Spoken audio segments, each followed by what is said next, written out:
Postpartum depression, പ്രസവം കഴിഞ്ഞിട്ട് ഒരു ഡിപ്രസ്ഡ് സ്റ്റേറ്റിലൂടെ പോകുന്നു. ഇത് കേൾക്കുമ്പോൾ പല അമ്മമാരും പറയും, ഞങ്ങളും കുറേ പ്രസവിച്ചിട്ടൊക്കെ ഉണ്ട്, ഞങ്ങൾക്കൊന്നും ഈ പ്രശ്നങ്ങളൊന്നും ഉണ്ടായിരുന്നില്ലല്ലോ എന്ന്. പക്ഷേ ഇപ്പോഴത്തെ തലമുറയിലെ മിക്ക പെൺകുട്ടികളും വർക്കിംഗ് ആണ്, അവർക്ക് വർക്ക് പ്രഷറുണ്ട്. അതുപോലെ അമ്മമാരുടെ സമയത്ത് ഗർഭകാലം പോലെയല്ല ഇപ്പോഴത്തെ പെൺകുട്ടികൾ. ഒത്തിരി കോംപ്ലിക്കേഷൻസും കാര്യങ്ങളും എല്ലാം കൂടുതലുള്ള ഒരു സമയമാണ്.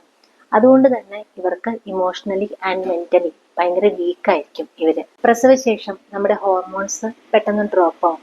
അതുപോലെ ഉറക്കമൊന്നും കറക്റ്റായിട്ട് കിട്ടുന്നില്ല, കഴുത്ത് വേദന, നടുവേദന, ക്ഷീണം, ഇങ്ങനത്തെ കുറെ ബുദ്ധിമുട്ടുകൾ ഉണ്ട്. സിസേറിയൻ സെഷൻ ആണെങ്കിൽ അതിൻ്റെതായിട്ടുള്ള ബുദ്ധിമുട്ടുകളും വേദനകളും ഒരു സൈഡിൽ. പിന്നെ ഇപ്പോൾ കൂട്ടുകുടുംബ സംവിധാനമൊന്നും അല്ലല്ലോ, അപ്പോൾ പലപ്പോഴും ഒരു ഒറ്റപ്പെടൽ ഫീൽ ഉണ്ടാവും. ഇതിലെല്ലാം ഏറ്റവും ഇമ്പോർട്ടൻ്റ് ആയിട്ടുള്ളത് ഒരു സോഷ്യൽ പ്രഷറാണ്. നമ്മൾ പാല് കൊടുക്കുന്നതിനെ കുറിച്ചിട്ട് 100 ആൾക്കാർ കമൻറ്റ് പറയാനുണ്ടാവും.